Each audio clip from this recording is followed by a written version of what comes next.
Hello friends, स्वागत है आप सभी का बीइंग प्रियंका में। मैं हूं प्रियंका।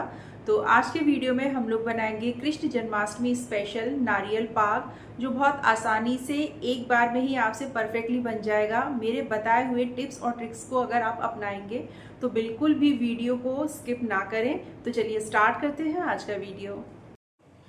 तो यहाँ ये देखिएगा, ये मैंने एक नारियल का सूखा नारियल का गोला लिया हुआ है।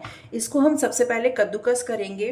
तो ये देखिएगा, जो ये नॉर्मल वाला जो कद्दूकस होता है, इसकी ये दो साइड्स होती हैं। ये देखिए, एक मोटी होती है और एक बारीक वाली होती है। तो अगर आप इससे कर रहे हैं तो हमें ये बारीक वाले से कद्दूकस करना है, या फिर अगर आपके पास ये दूसरे तरीके का कद्दूकस है, जैसे इसमें ये 3 साइज है, ये सबसे बड़ा है, ये सबसे छोटा है और ये बीच का है। तो ये जो हमारा बीच वाला है, हमें इससे कद्दूकस करना है। तो चलिए सबसे पहले हम नारियल को कद्दूकस कर लेते हैं।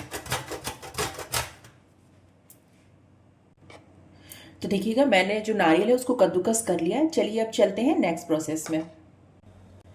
तो देखिएगा, यहाँ मैंने एक कढ़ाई ली हुई है और जो फ्लेम है वो आप देख पा रहे होंगे, मीडियम और हाई के बीच, सॉरी, मीडियम और सिम के बीच में मैंने सेट किया हुआ है। माफ़ कीजिएगा, मैं फिर से बता दूं, मैंने सिम और मीडियम के बीच में सेट किया हुआ है।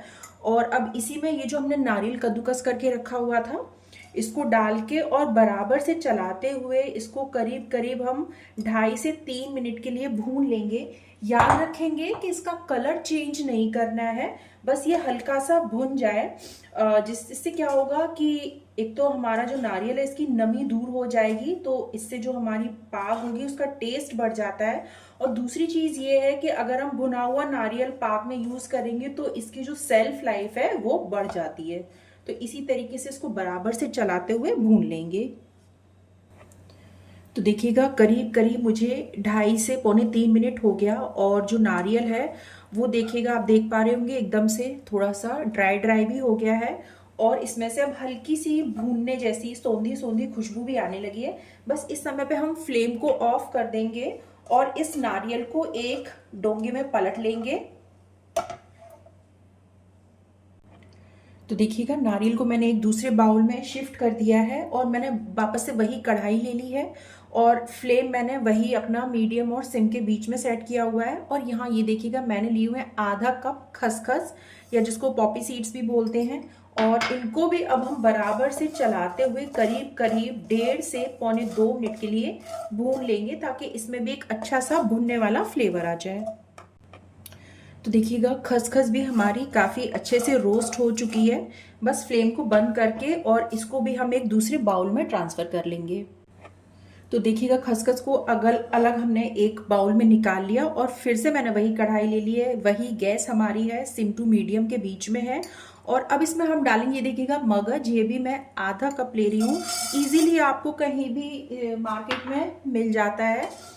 और इसको भी बस हम इसी तरीके से चलाते हुए करीब करीब 1 मिनट के लिए भून लेंगे, जब ये चटकने लगेंगे। तो देखिएगा, मगज है वो चटकने लगा है। ये देखिए, आवाज़ आ रही है, आप ये देखिए, दिख भी रहा है। बस इस समय पे फ्लेम को ऑफ कर देंगे और इसको भी हम दूसरे बाउल में ट्रांसफ़र कर लेंगे। और अब चलिए चलते हैं नेक्स्ट स्टेप पर। तो देखिएगा, वही कढ़ाई मैंने फिर से ले ली है और फ्लेम को मैंने फुल फ्लेम पे ऑन किया हुआ है। और अब इसमें हम डालेंगे चीनी। तो ये देखिएगा, मैंने 1.5 कप चीनी ली हुई है। हमें जो पाग है उसके लिए चाशनी बनानी है और 1 तार की चाशनी चाहिए है। तो जब मैंने 1.5 कप चीनी ली हुई है, तो मैं इसका 1/3 पानी डालूंगी, आधा कप। आप हमेशा याद रखिएगा कि आप कोई भी चाशनी बना रहे हो, 1 तार वाली चाशनी अगर आप बना रहे हैं, तो जितनी आप चीनी लेंगे उसका 1/3 पानी लीजिएगा। आपकी चाशनी हमेशा परफेक्ट बनेगी। और बस अब इसको हम चीनी घुलने तक पका लेंगे।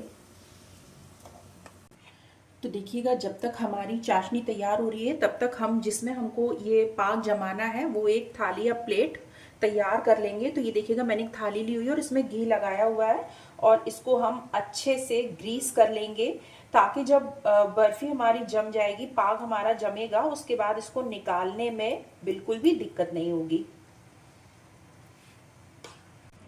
तो देखिएगा, इधर हमारी जो चाशनी, जो चीनी है, वो भी पूरी तरीके से घुल चुकी है। अब देखिए, अगर आपने मेजरमेंट से पानी लिया हुआ है ना, तो आपको बिल्कुल भी दिमाग लगाने की ज़रूरत नहीं है, बिल्कुल भी टेंशन लेने की ज़रूरत नहीं है। अब देखिए, मैं आपको दिखाती हूँ। ये देखिए, जैसे ही हम इसको गिराएंगे तो जो लास्ट वाला ड्रॉप है वो बहुत बहुत आराम से गिरेगा, लंबा तार लेके गिरेगा।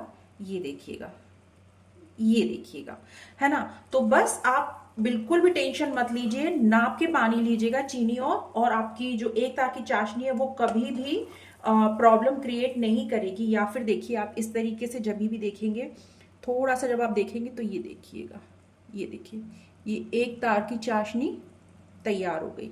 ये देखिए, बढ़िया तार बन रहा है ये। बस अब इसमें हम क्या करेंगे कि जो हमने ये नारियल भून के रखा हुआ था, इसको इसी में डाल देंगे।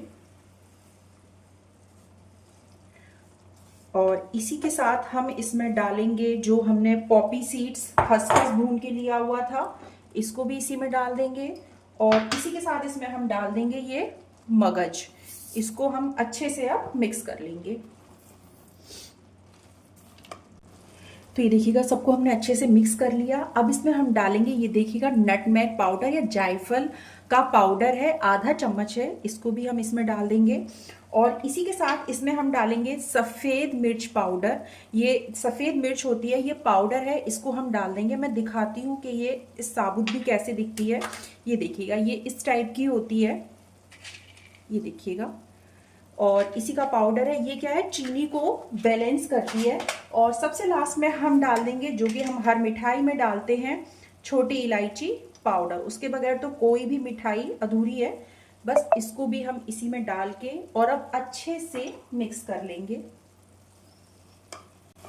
और अब इन सब चीज़ों को चाशनी के साथ 1.5 से 2 मिनट के लिए चलाते हुए पका लेंगे। तो ये देखिएगा, करीब करीब 2 मिनट हो चुके हैं और चाशनी और हमारा नारियल सारा सामान काफ़ी अच्छे से मिक्स हो चुका है। बस अब इसको इमीडिएटली गैस को ऑफ कर देंगे और इसको अब हम उसी वाली थाली में पलट लेंगे जो कि हमने ग्रीस करके रखी हुई थी। और अब इसको हम अच्छे से पूरी थाली में फैला के ऊपर से प्लेन कर लेंगे। तो देखिएगा, बर्फी को मैंने प्लेन करके सेट करने के लिए छोड़ा हुआ है। अब करीब करीब इसको हम 20 मिनट के लिए ऐसे ही छोड़ देंगे। तो देखिएगा, करीब करीब 15 से 20 मिनट हो चुके हैं। ये हल्की सी ठंडी हो गई है। बस इसी समय पे हम क्या करेंगे कि इसमें पीसेस के कट लगा देंगे। नहीं तो क्या होगा कि ये जब ज़्यादा ठंडी हो जाएगी ना, तो पीसेस इसके कट पाना बहुत मुश्किल हो जाएगा, कट प्रॉपर पीसेस नहीं आ पाएंगे। ये देखिएगा, इसी तरीके से हम आराम से इसमें कट लगा लेंगे।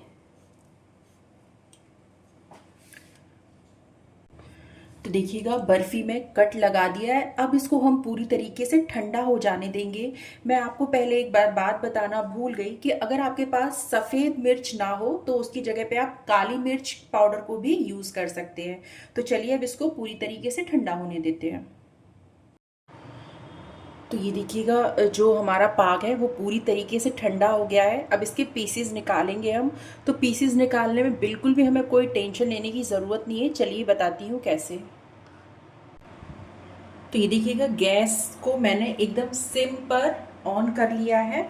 और ये जो पाग वाली थाली है, बस इसको हम इस तरीके से रख के आधे मिनट के लिए घुमा देंगे। तो उससे क्या होगा कि जो नीचे हमने ग्रीसिंग के लिए घी यूज़ किया था वो हल्का सा मेल्ट हो जाएगा और जो हमारे ये पाग के पीसेस हैं वो आराम से निकल आएंगे। तो चलिए अब इनको हम पीसेस को निकालते। देखिए, मैंने फ्लेम ऑफ कर दिया और अब चलिए इसके पीसेस निकालते हैं। तो ये देखिएगा, क्योंकि हमने पहले से कट लगा लिए थे ना, तो ये देखिएगा कितना आराम से ये निकल के आ रहे हैं। ये देखिए, मैं आपको एक पीस और निकाल के दिखा देती हूँ। ये देखिएगा, बस ये छोटी छोटी चीज़ों का आप ध्यान रखेंगे, आपका जो ये पाग है परफेक्टली बनेगा भी और परफेक्टली पीसेस में निकलेगा भी। ये देखिएगा, मैं आपको चारों तरफ से दिखाती हूँ ये कितना अच्छे से जमा हुआ है। तो चलिए अब करते हैं इसकी प्लेटिंग। तो ये था आज का वीडियो। आई होप कि आप लोगों को पसंद आया होगा। आज का वीडियो अगर आप लोगों को पसंद आए तो चैनल को लाइक, शेयर और सब्सक्राइब ज़रूर करें। और अपना एक्सपीरियंस मेरी इस रेसिपी के साथ कैसा रहा ये मुझे कमेंट बॉक्स में ज़रूर बताएं। मैंने इसी चैनल पर पहले भी मेवा पाक का वीडियो भी डाला हुआ है, तो मैं उसका लिंक डिस्क्रिप्शन बॉक्स में दूंगी, एक बार से जाके उसको भी ज़रूर से ज़रूर देखें। मिलते हैं अपने नेक्स्ट वीडियो में एक नई मज़ेदार रेसिपी के साथ, तब तक के लिए बाय।